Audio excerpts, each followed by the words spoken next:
everyone, this is Mounir Arab, and today I'll be talking about ultrasound imaging, ultrasound artifacts, and Doppler ultrasound, along with two examples from two papers. Let's get started.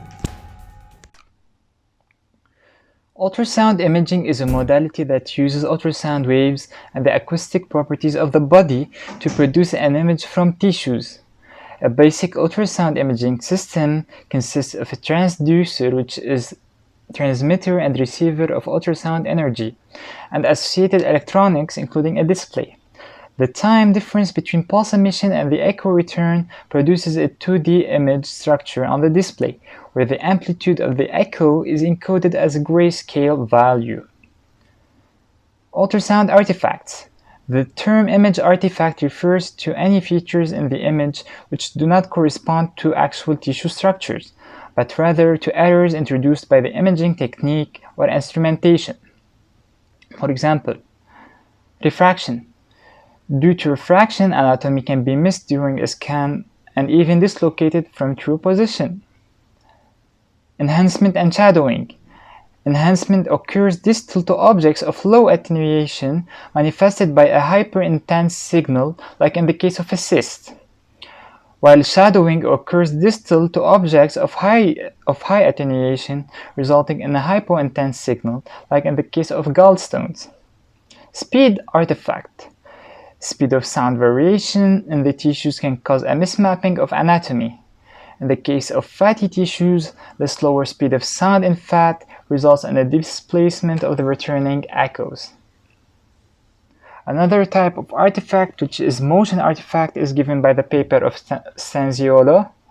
I should be noting that this paper shows the effects of motion when imaging ultrasound contrast agents in a deep tissue using contrast echocardiography. These images show the acquisition made before and after applying motion compensation on a healthy volunteer, where the motion artifacts are the dark areas in the left ventricle chamber, highlighted by the white dashed arrows.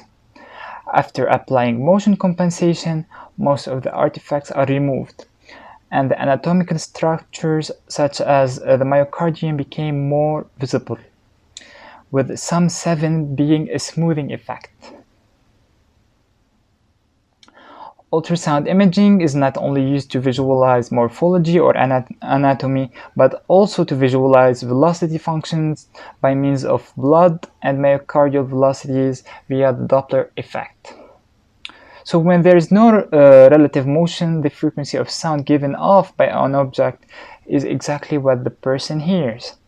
In this animation, a frequency of 800 Hz is given by the ambulance, is what the perceiver hears.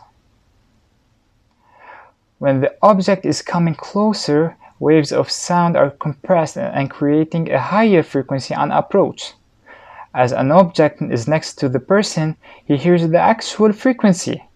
After the object passes him, the waves spread further apart, having a lower frequency. The frequency of sound perceived being different from what the source actually gives is the Doppler effect.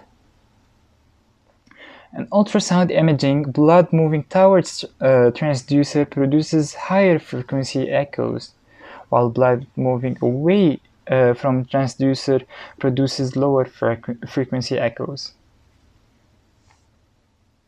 A Doppler ultrasound example is given in this article by Khaing.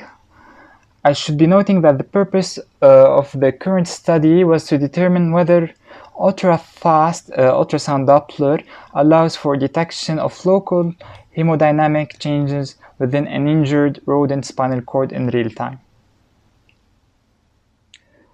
Ultrasound visualization of spinal cord blood vessels was carried out for the rodent before and after injury.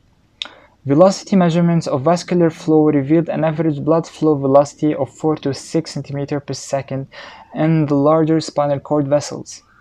An injury of the thoracic spinal cord resulted in a complete disruption of microvasculature in the injury center. Doppler imaging detected local tissue perfusion in intact and injured thoracic spinal cord. Following an injury, a dramatic loss of tissue perfusion was detected in the injury center. Here you can find all my references. Thank you for watching.